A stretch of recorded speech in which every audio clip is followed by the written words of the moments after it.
Hey everyone, welcome back to my channel Manpreet institute. I hope आप सभी अच्छे होंगे।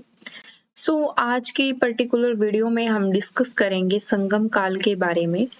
अभी तक हमने जो पिछली वीडियो थी उसमें देखा था कि भारत में किस प्रकार जो राजा है अपने वंश की स्थापना करते हैं और किस किस प्रकार अपनी जो शक्ति का विस्तार करते हैं, अपने वंश को आगे बढ़ाते हैं। इतने वंश भारत में रहे, इतने साम्राज्य भारत में रहे, लेकिन जो टाइम के बाद उनका जो समय काल है वो समाप्त हो जाता है। उनका जो सारा साम्राज्य है वो पतन की ओर आगे बढ़ता है और समाप्त हो जाता है। उसी प्रकार संगम युग एक ऐसा काल आता है जिसमें जो राजा है, सम्राट थे, वो शासन करते हैं। अभी तक हमने देखा था कि जो उत्तर भारत में राजा थे ना, वो शासन करते हैं। ये संगम युग ऐसा युग होता है जिसमें हमारे दक्षिण भारत में जो राजा है, सम्राट है, अपना शासन करते हैं और अपने जो शक्ति को विस्तारित करते हैं।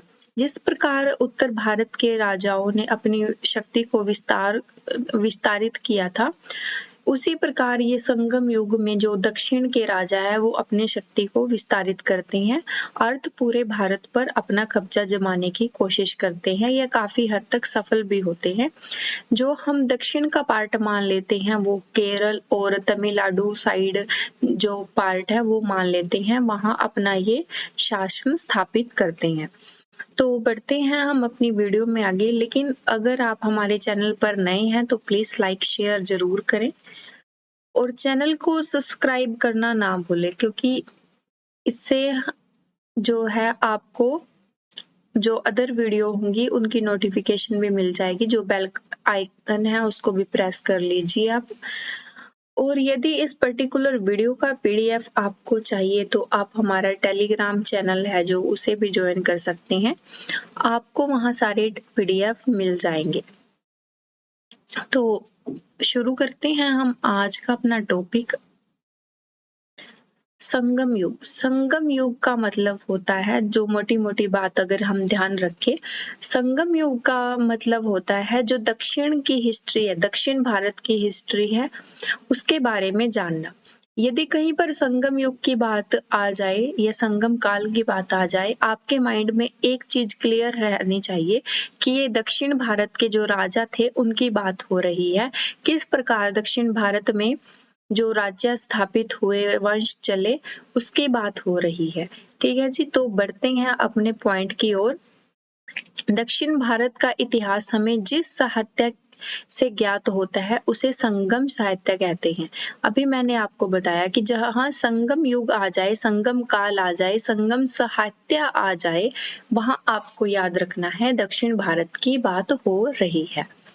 संगम शब्द का अर्थ है परिषद अथवा गोष्ठी। जो संगम का अर्थ होता है वो परिषद या गोष्ठी होता है। संगम का अगर हम दूसरा अर्थ निकालें तो वो यह भी होता है काफी चीजों का संकलन या काफी चीजों का एक साथ सम्मिलित होना, लेकिन यहाँ पर इसका अर्थ अलग निकला है, जिसमें तमिल कवि एवं विद्वान एकत्रित होते हैं। अभी मैंने बताया कि काफी चीजों का कलेक्शन वो किसी भी वे में हो सकती है, वो वस्तुओं की वे में हो सकती है, अदर किसी चीज की वे में हो सकती हैं। तो इसमें यहाँ बताया है तमिल कवि, जो तमिल भारत के कवि थे, जो वो दक्षिण वाला हमारा पार्ट है, नीचे यहाँ वाला पार्ट जो, उसके बारे में बात हो रही है। इसके कवि थे जो विद्वान थे, एक साथ रहते थे, उनकी सारी जो कलेक्शन थी उसको संगम कहा जाता है। प्रत्येक कवि अथवा लेखक अपनी रचनाओं में संगम के समक्ष प्रस्तुत करता था तथा इसकी स्वीकृति प्राप्त हो जाने के बाद किसी भी रचना का प्रकाशन करता था। जैसे हम मान लेते हैं, एक मतलब राजा की परमिशन लेनी होती थी, एक सम्राट की परमिशन लेनी होती थी। जब उसको वो परमिशन मिल जाती थी तो वो अपनी रचना का जो प्रकाशन है वो करते थे। ठीक है जी, नेक्स्ट देखते हैं। परंपरा के अनुसार अति प्राचीन समय में पांड्य राजाओं ने संरक्षण में कुल 3 संगम आयोजित किए थे। जो प्राचीन हमारा समय था उसमें पांडव राजाओं ने अपने संरक्षण में 3 संगम आयोजित किए थे। इसमें संकलित साहित्य को एक संगम साहित्य की संज्ञा प्रदान की गई है। तविर्ण व लुकवर कृत कुरान तमिल साहित्य का एक आधारभूत ग्रंथ बताया गया है। देखिए, दक्षिण भारत के वर्ड ऐसे हैं जिनकी प्रोनाउंसिएशन में काफी दिक्कत आती है। अगर किसी की प्रोनाउंसिएशन मेरे से गलत हो जाती है तो प्लीज इसके लिए मैं माफी चाहूंगी, लेकिन मैं बहुत कोशिश करूंगी इनकी प्रोनाउंसिएशन अच्छे से कर सकूं। नेक्स्ट बढ़ते हैं। जो प्रथम संगम मदुरा ये है हमारा 4440 वर्ष पूर्व हुआ था। ये कहाँ हुआ था? मदुरा में हुआ था, जिसके अध्यक्ष थे वो अगस्त्य थे। दूसरा हमारा 3700 में होता है संगम। जिस प्रकार बौद्ध संगीति हुई थी, है ना, उसी प्रकार ये संगम भी हुए थे। इनकी डेट ये रही है और किस स्थान पर हुए थे, कौन इनके अध्यक्ष रहे थे, वो इस पर्टिकुलर टेबल में डिफाइन किए हुए हैं। तो ये कपाटपुरम स्थान पर हुआ था और अगस्त्य इसके जो है अध्यक्ष थे। तीसरा संगम जो है मदुरा में 1850 वर्ष में हुआ था। जो ये मदुरा में हुआ था, जो नकीर हैं इसके अध्यक्ष रहे थे। ये आपको टेबल देख लेनी है अच्छे से। वैसे यहाँ से अभी तक तो कोई क्वेश्चन नहीं पूछा गया है, लेकिन हो सकता है आगे जो एग्जाम हो उनमें पूछ लिया जाए, तो आपको एक बार टेबल की ओर ध्यान दे लेना है। आगे बढ़ते हैं हम। इंगालु कृत शिल्पाकृद्रारम पायलो का गीत एक उत्कृष्ट रचना है जो तमिल जनता में राष्ट्रीय काव्य के रूप में मानी जाती है। मतलब आप यहाँ से थोड़ा मोटा मोटा अंदाजा लगा लीजिए कि यहाँ सिर्फ साहित्य पर जो है अधिक बल दिया गया है। जो तमिल साहित्य थे उनके ऊपर अधिक बल दिया गया है। इसमें कावेरी पट्टनम के जो कोवलन उनकी पत्नी कग्गनी एवं नर्तकी माधवी के प्रेम की कहानी है। जो ये कृत है ना, ये रचना है, इसमें इनके प्रेम की लव स्टोरी, मतलब इनकी लव स्टोरी के बारे में बताया गया है। मदुरा के बौद्ध धर्मावली व्यापारी शीतलन सागरन ने मणिमेगलन की रचना की थी। ये इनकी बड़ी इंपॉर्टेंट रचना मानी जाती है, क्योंकि यूजीसी नेट हिस्ट्री में ये क्वेश्चन पूछा गया है। तो अगर आप यूजीसी नेट हिस्ट्री के कैंडिडेट है तो आपको ये याद रखनी है। जीवक चिंतामणि संगम काल में बहुत बाद की रचना हुई है। ये भी आपको याद रखना है कि जो सबसे एंड की रचना हुई है वो जीवक चिंतामणि हमारे पास संगम काल की सबसे एंड की रचना हुई है। नेक्स्ट बढ़ते हैं हम। 5वीं सदी के बाद बहुत सी प्रसिद्ध तमिल रचनाएं नैतिक एवं दार्शनिक उद्देश्यों के द्वारा लिखी गई थी। मतलब नैतिक उद्देश्यों के द्वारा यहाँ बात निकल कर आती है। जो जनता के प्रति रूल रेगुलेशन थे, ठीक है जी, उनके नैतिक जो कर्तव्य थे उनके बारे में यहाँ बात की गई है। उनके उद्देश्य पर कुछ जो रचनाएं हैं वो लिखी गई है। इसमें तविकुलवार की तविकुलर सबसे प्रसिद्ध है। इसमें ये सबसे फेमस हमारी रचना मानी जाती है, जिसमें जो नैतिक कार्य है, रूल रेगुलेशन है जनता के राजा के प्रति या राजा के जनता के प्रति, उसके बारे में डिफाइन किया गया है। संगम साहित्य के काव्य को 2 श्रेणियों में बांटा गया है। अब यहाँ देख लिए इसके पार्ट हो जाते हैं। जिस प्रकार बौद्ध साहित्य या बौद्ध धर्म या हमारा कह लेते हैं जैन धर्म के आगे फर्दर 2 पार्ट्स में वो बढ़ जाते हैं, इसी प्रकार जो संगम साहित्य था वो भी 2 पार्ट्स में विभाजित हो जाता है, जिसमें हमारा सबसे पहले आता है अकम यानी प्रेम प्रसंग, ठीक है जी। दूसरा आ जाता है हमारे पास पुरम यानी युद्ध। संगम साहित्य में हमें तमिल प्रदेश के तीन राज्यों जैसे चोल, चेर तथा पांड्या का विवरण प्राप्त होता है। ये सबसे मतलब जो फेमस जो है हमारे पास वंश माने जाते हैं दक्षिण भारत में, क्योंकि दक्षिण भारत में ये ज्यादा फेमस रहे हैं, क्योंकि इन्होंने अपनी शक्ति का विस्तार न केवल दक्षिण भारत में बल्कि उत्तरी भारत की सीमा तक इन्होंने किया था। क्योंकि ये बहुत जो चोर चेर पांड्या थे, इसमें ये एक दूसरे के समकालीन थे, वंश थे।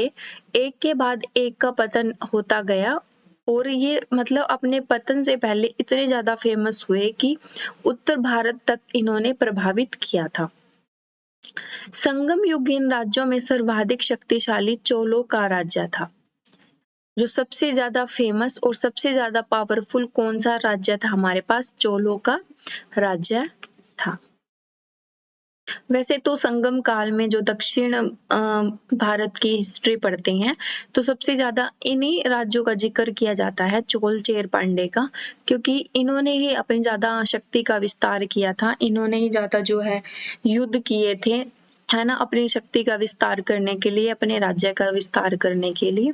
तो ये ज्यादा फेमस माने जाते हैं और क्वेश्चन भी इन्हीं से पूछा जाता है। अभी तक जितने भी एग्जाम हुए हैं यहाँ से पूछा गया है तकरीबन जो चोल चेर पांडे हमारे वंश हुए थे।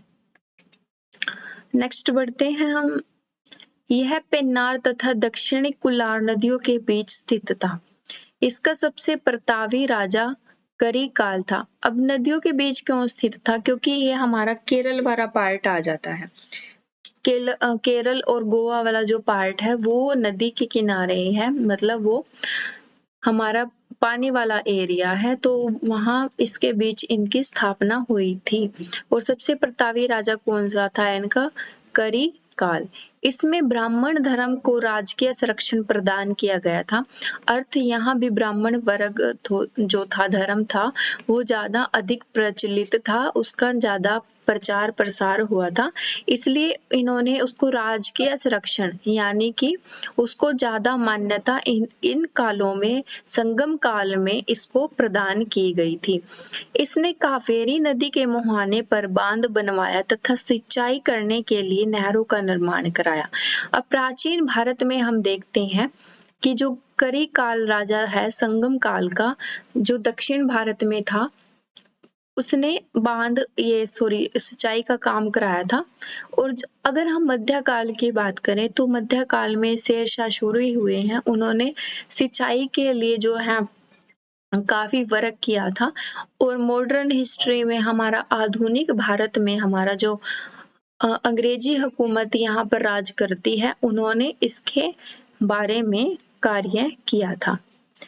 पेनुरा नुनुपुपाद में करिकाल को संगीत के स्वच्छ स्वरों का विशेषज्ञ बताया गया है। मतलब इसको जो है संगीत का विशेषज्ञ बताया गया है। जो ये राजा था प्रतापी राजा करिकाल। संगम युग का दूसरा राज्य चेरों का था। सबसे पहले तो हमें रखना है चोल, याद रखना है। उसके बाद हमारे पास आता है जो चेर, दूसरा हमारे पास राज्य था। आधुनिक केरल प्रांत में स्थित था। मैंने बताया ना वो दक्षिण भारत वाला इलाका जो यहाँ पर होता है, ये केरल वाला पार्ट यहाँ पे, इसमें ये स्थित था। नेक्स्ट बढ़ते हैं हम। इस राज्य में कुल प्रमुख राजा हुए हैं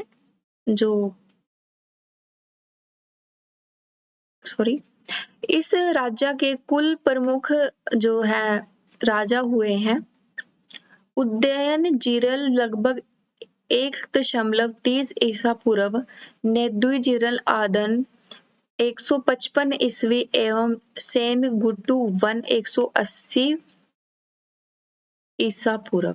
मतलब ये प्रमुख राजा हुए हैं और इनका ये टाइम पीरियड रहा है।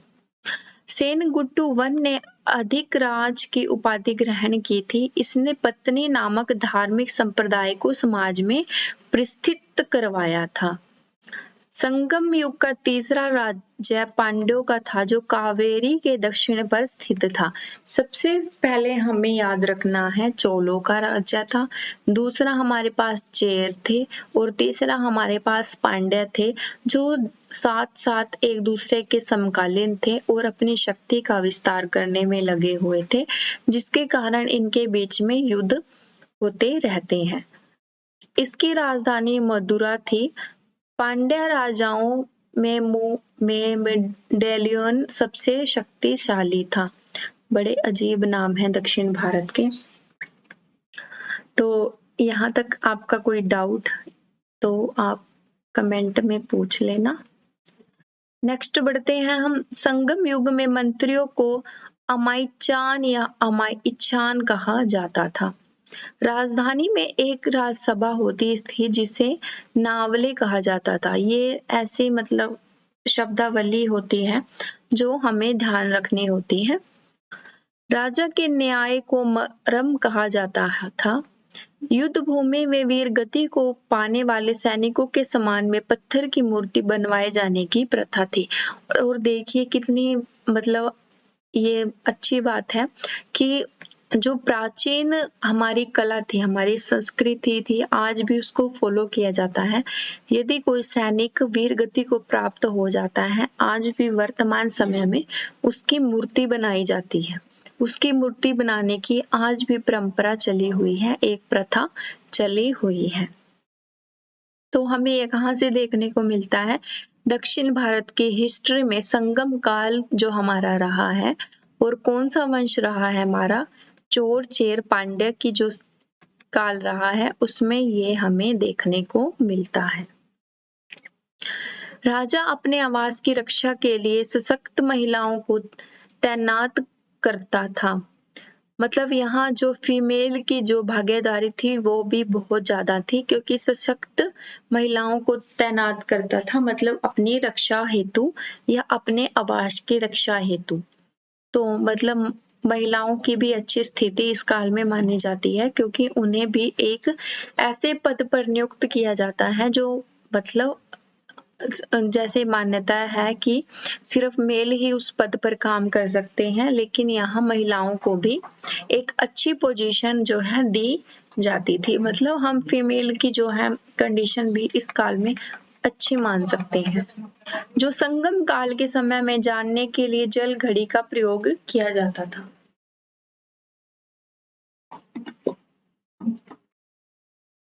जो संगम काल में जो टाइम देखने के लिए ना जल घड़ी का प्रयोग किया जाता था।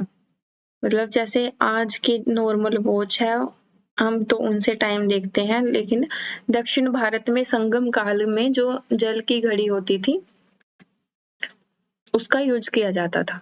नेक्स्ट बढ़ते हैं हम। तमिल प्रदेश में ब्राह्मणों का उदय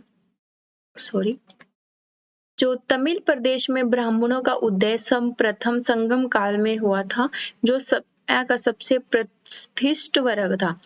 प्राचीन भारत में जैसे हम देखते ही हैं कि जो ब्राह्मण वर्ग था वो सबसे उच्च वर्ग माना जाता था।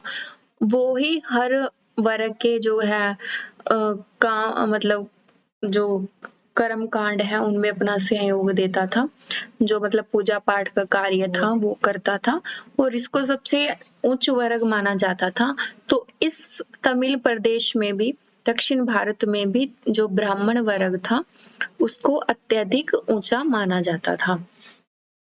संगम कालीन ब्राह्मण मांस भ्रमण करते थे और सूरा पीते थे। अब यहाँ एक बात निकल कर आती है, प्राचीन भारत में जो उत्तर भारत की हिस्ट्री है वहाँ मतलब ये बताया गया है कि ये मतलब मांस का प्रयोग नहीं करते थे, केवल शाकाहारी भोजन ग्रहण करते थे। लेकिन यहाँ पर ये बात अलग निकल कर आती है। ब्राह्मणों के पश्चात संगम युगीन समाज में बेल्लार वर्ग का स्थान था। इसका मुख्य पेशा कृषि कर्म था। मतलब शुरू से ही हमारे मतलब भारत में जो हमारा भारत रहा है कृषि प्रधान देश रहा है, तो संगम युग में भी जो कृषि का कार्य था वो जोरों शोरों से चल रहा था, और इसका मुख्य पेशा भी इन्होंने कृषि कर्म बताया था। संगम साहित्य में व्यापारी वर्ग को वेनियगर कहा जाता था। आगे बढ़ते हैं हम। जो पुल्यान दस्तकारों का वर्ग था, ये मतलब शब्दावली है, इकाई है, इनको आपको याद रखना है। एनियर शिकारियों की जाति थी, मलबा लूटपाट करने वाली थी। संगम साहित्य में दास प्रथा के अस्तित्व का प्रमाण नहीं मिलता है कि इस काल में जो है दास प्रथा थी या नहीं थी, इसका कोई प्रमाण नहीं मिलता है। संगम काल में चावल मुख्य खाद्यान्न था। अब चावल तो मुख्य खाद्यान्न होना ही था, क्योंकि ये एरिया था हमारा दक्षिण भारत का, जहां अधिक चावल ही उगाए जाते हैं। ठीक है जी। इससे दूध में मिलाकर सांबर नामक खाद्यान्न तैयार किया जाता था। जो चावल को दूध में मिलाकर सांबर नामक, जैसे आज भी इधर दक्षिण भारत में फेमस है इडली डोसा सांबर, ऐसी डिश फेमस है ना, तो वो प्राचीन काल से ही फेमस है, तो अभी भी वर्तमान काल में उनको खाया जाता है। नर्तकी नर्तकियों व गायकों के दल झूम झूम कर लोगों का मनोरंजन करते थे। मतलब मनोरंजन का साधन ये था कि लोग डांस करते थे ये, और लोगों का मनोरंजन करते थे। संगम साहित्य में इन्हें पारायण व वेडियलन कहा गया है। तमिल साहित्य में मैचिलियर और ओलियन जैसे कवित्रियों की चर्चा हुई है।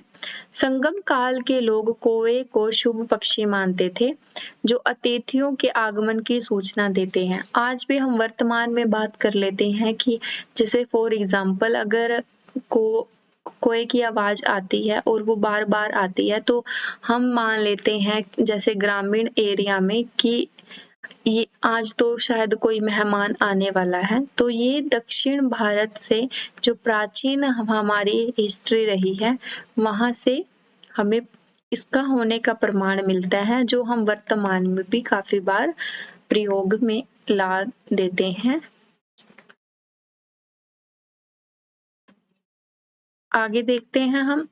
संगम काल में समाधियों के स्थान पर पत्थर गाड़ने की प्रथा थी। इन्हें वीरगल अथवा वीरप्रस्थ कहा गया है। आज भी समाधि के रूप में एक पत्थर को गाड़ देते हैं जमीन में और बोल देते हैं कि ये एक समाधि है जिसकी डेथ हुई है। संगम साहित्य से पता चलता है कि समाज के निम्न वर्ग की महिलाएं ही मुख्यतः खेती का कार्य करती थी। मतलब यहाँ फीमेल की ज्यादा भूमिका हमें देखने को मिलती है, चाहे वो रक्षा के क्षेत्र में हो, चाहे वो कृषि कार्य के क्षेत्र में हो। महिलाओं की भूमिका हमें बेहद ज्यादा यहाँ देखने को मिलती है। इन्हें कैंटसीवर कहा जाता था। संगम काल में चोलों की समृद्धि का मुख्य कारण उनका सुविकसित व्यस्तदयोग था। पांड्य राजा में कोकई, सालियूर एवं चेर राज्यों में प्रमुख बंदरगाह थे। बंदरगाह का मतलब जहाँ व्यापार अच्छा फलता फूलता था और जहाँ मतलब सारी चीजों का स्टॉक रखा जाता था। कोकई मोती खोजने का प्रमुख पतन था। मोती में जैसे वो जेवर वगैरह बनाते थे, है ना, आभूषणों के लिए मोतियों का प्रयोग होता था, वो भी यहाँ से खोजने का कार्य किया जाता था। नेक्स्ट बढ़ते हैं हम अपने आगे टॉपिक में। जो हमारा अमीर मेडू चोल वंश का एक प्रमुख बंदरगाह था। इस बंदरगाह में से रोम के साथ व्यापार होता था।